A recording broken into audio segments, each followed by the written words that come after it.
आपने हर जगह देखा होगा कि कई जगह होता है कि जीरो कॉस्ट ईएमआई या जीरो इंटरेस्ट ईएमआई पे आपको लोन दिया जाएगा या आप कोई भी प्रोडक्ट खरीद सकते हैं। मोबाइल, टीवी, फ्रिज वगैरह अक्सर दुकान पे आप जब खरीदने जाते हैं तो लोग यही बोलते हैं कि खरीद लीजिए, जीरो इंटरेस्ट ईएमआई पे है। लेकिन सुनने में तो ये बहुत अच्छा लगेगा, क्या ये सच में बिना ब्याज के लोन है या क्या है? क्या सचमुच जीरो इंटरेस्ट ईएमआई हमारे लिए है भी या कोई जाल है? तो आज हम इस वीडियो में यही जानेंगे कि जीरो कॉस्ट ईएमआई क्या है, क्या ये हमारे लिए सही है या गलत है। सारी डिटेल मिलेगी इस वीडियो में, तो बने रहिएगा इस वीडियो में। दोस्तों सबसे पहले तो ये समझते हैं कि ईएमआई की एक्चुअली बेसिक क्या है। सबसे पहले बेसिक जान लेते हैं ना, ये समझते हैं। ईएमआई यानी कि इक्वेटेड मंथली इंस्टॉलमेंट। देखिएगा, जो नॉर्मल ईएमआई होती है, नॉर्मल इंस्टॉलमेंट होती है, एक तरह से प्रिंसिपल प्लस इंटरेस्ट इन दोनों का इंक्लूड करके आपका ईएमआई रेडी हो जाती है। लेकिन अगर जब कोई ये बोलता है ना आपको कि जीरो इंटरेस्ट ईएमआई या जीरो कॉस्ट ईएमआई, तो फिर सवाल तो ये उठता है ना कि अगर ये हमको जीरो के हिसाब से दे रहे हैं तो फिर ये कंपनी वाले कमाएंगे क्या? तो देखिए दोस्तों, असलियत कुछ और है। दोस्तों सबसे पहले तो ये समझते हैं कि जीरो इंटरेस्ट ईएमआई के प्रकार कितने हैं। देखिएगा, जो क्रेडिट कार्ड है वो भी एक तरह से जीरो ईएमआई के आधार पर ही आता है। इसमें क्या होता है कि दुकानदार आपको खुद बोल देता है, अगर आपके पास क्रेडिट कार्ड है तो ये 60,000 का सर मोबाइल ले लीजिए, हर महीने आपको 5-5 हज़ार के हिसाब से पे करना है और आपको साल भर में 5-5 हिसाब से आपका मोबाइल पूरा 60,000 के आसपास का पड़ जाएगा। तो ये होता है क्रेडिट कार्ड के हिसाब से जो 0% वो कंज्यूमर को बता के चलते हैं। लेकिन असलियत कुछ और है। ये क्या करते हैं कि बैंक और ये ब्रांड मिलके कस्टमर से अलग अलग तरीके से पैसे वसूले जाते हैं। और दूसरे नंबर पर अगर बात करें तो बात होती है बजाज फाइनेंस या कंज्यूमर लोन्स या कुछ ईएमआई स्कीम वगैरह चला के रखते हैं उसके आधार पे। उसमें क्या करते हैं जी कि नो कॉस्ट ईएमआई पे जो भी प्रोडक्ट दिए जाते हैं ना, तो उस पर जो अलग अलग तरीके से ब्याज कब हमसे वसूल कर लेते हैं हमको खुद पता ही नहीं चलता। फिर बात करते हैं डेबिट कार्ड या एनबीएफसी से अगर ईएमआई ऑफर्स वगैरह चल रहे होते हैं तो आपके लिए जो प्रोवाइड किया जाता है कोई भी ईएमआई पर, इसमें क्या होता है बहुत बार प्रोसेसिंग फीस, हिडन चार्जेस, ये सारी चीज़ें हमसे छिपाई जाती हैं। और अगर सपोज मान के लो हमने बता भी दी तो वो प्रोसेसिंग फीस बता के, हिडन चार्जेस बता के हमसे फिर भी एक तरह से पैसा वसूल कर लेंगे और वही एक तरह से हमारा जो ले रहे हैं वो तो ब्याज के रूप में ले चुके होते हैं। दोस्तों अब बात करते हैं ईएमआई का, इसका सच कि जीरो इंटरेस्ट ईएमआई का सच क्या है, क्योंकि इसमें भी कुछ छुपे हुए तरीके होते हैं जिससे ये पैसे हमसे वसूलते हैं। तो आप बात करते हैं इसी के बारे में। देखिए, पहले नंबर पे तो आता है डिस्काउंट एडजस्टमेंट। कभी भी कर रहे हैं ना तो डिस्काउंट एडजस्टमेंट कैसे होता है ये मैं बताता हूँ। मान लीजिए अगर आपने कोई मोबाइल की असली कीमत है जैसे 55,000 रुपये और उसको अगर आप ईएमआई पे लेते हैं ना तो आपको वो दे देता है 60,000 में। तो एक तरह से उसमें भी जो डिस्काउंट दिया जाता है ना, वो डिस्काउंट एक तरह से आपका काट लिया गया है और आपको 0% ईएमआई के हिसाब से मोबाइल दिखा दिया गया है। बल्कि पैसा कहाँ से गायब कर दिया? डिस्काउंट से। जो डिस्काउंट मिलने वाला था वो आपको डिस्काउंट अब नहीं मिलेगा। तो ऐसे करके जो हर चीज़ पे डिस्काउंट का ऑफर कंपनी वाले चला के देते हैं, लेकिन दुकानदार क्या करते हैं कि इसको देने ईएमआई आपका 0% ईएमआई जो बता के चले हैं उसके आधार पे ये आपको क्या करते हैं कि डिस्काउंट काट के दे देते हैं, डिस्काउंट अलग कर देते हैं और अपना 0% ईएमआई दिखा के आपको मोबाइल सेल कर देते हैं।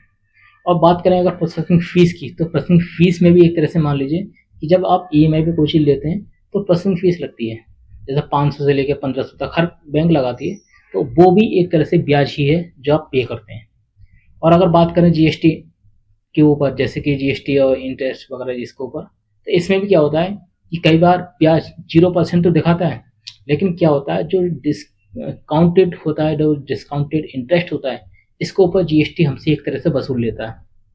और फिर बात करेंगे लिमिटेड ऑफर जो ओनली एमआरपी के ऊपर मिलता है। एमआरपी क्या होता है कि जीरो इंटरेस्ट ईएमआई जो होता है ना, वो सिर्फ एक तरह से एमआरपी के ऊपर लगाया जाता है। ऐसा ना हो कि डाउन पेमेंट लगाया जाता है, वैसे नहीं लगाया जाता।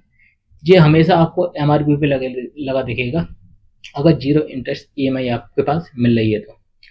और बल्कि जबकि अगर आप इसको कैश पेमेंट लेना चाहेंगे ना तो आपको दुकानदार वही 5 से 10% ऑलरेडी डिस्काउंट करके भी दे सकता है। दोस्तों अब बात करते हैं कुछ एग्जाम्पल की। देखिए, मान लीजिए मोबाइल की जो एमआरपी प्राइस है ना वो है 60,000 रुपये, और अगर आप इसको कैश पेमेंट लेते हैं डिस्काउंट के साथ तो पड़ता है आपको एक तरह से 55,000 के आसपास का। और जीरो इंटरेस्ट ईएमआई की बात करें तो एक तरह से 60,000 के हिसाब से है ना, तो आप मान लीजिए कि 12 महीने में 5,000 के हिसाब से आप पे करेंगे।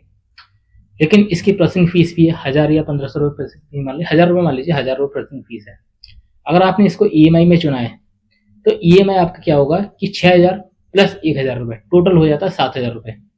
अब 7,000 रुपये का आपने पे कर दिया, यानी कि ब्याज में एक तरह से आपको 0% दिखा दिया, लेकिन असल में आपको 12 या 13% ऑलरेडी ये इसकी जो प्रोसेसिंग फीस है उसके हिसाब से और लेट फीस के हिसाब से आपको ब्याज के तौर पे एक तरह से 12 से 13% ऑलरेडी ले लिया गया है।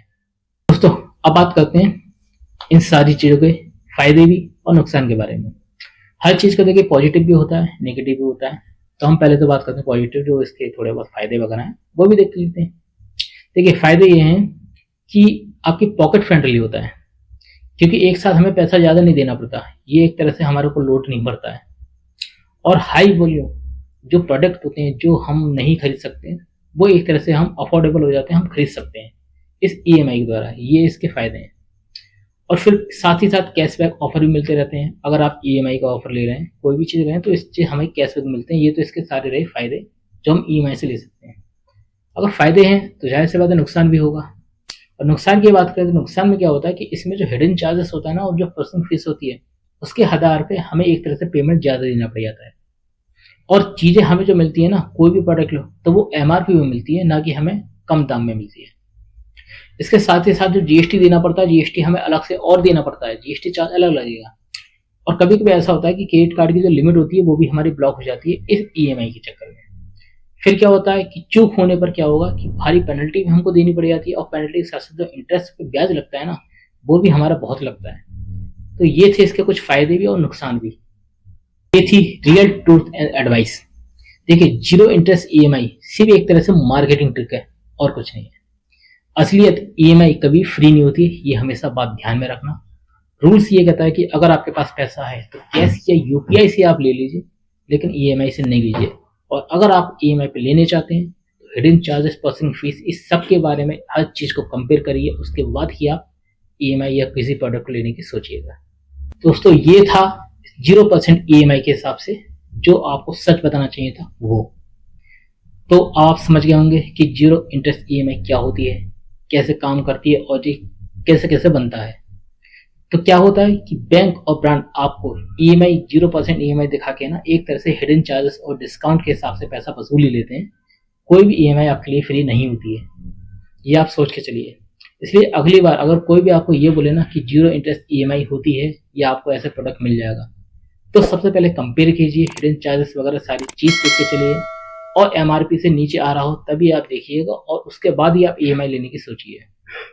अगर यह जानकारी आपको अच्छी लगी हो तो वीडियो को लाइक करें, शेयर करें और चैनल को सब्सक्राइब कर लीजिए, ताकि आगे आने वाली वीडियो आपको तुरंत नोटिफिकेशन मिलता रहे। मिलते हैं अगली वीडियो के लिए, तब तक के धन्यवाद।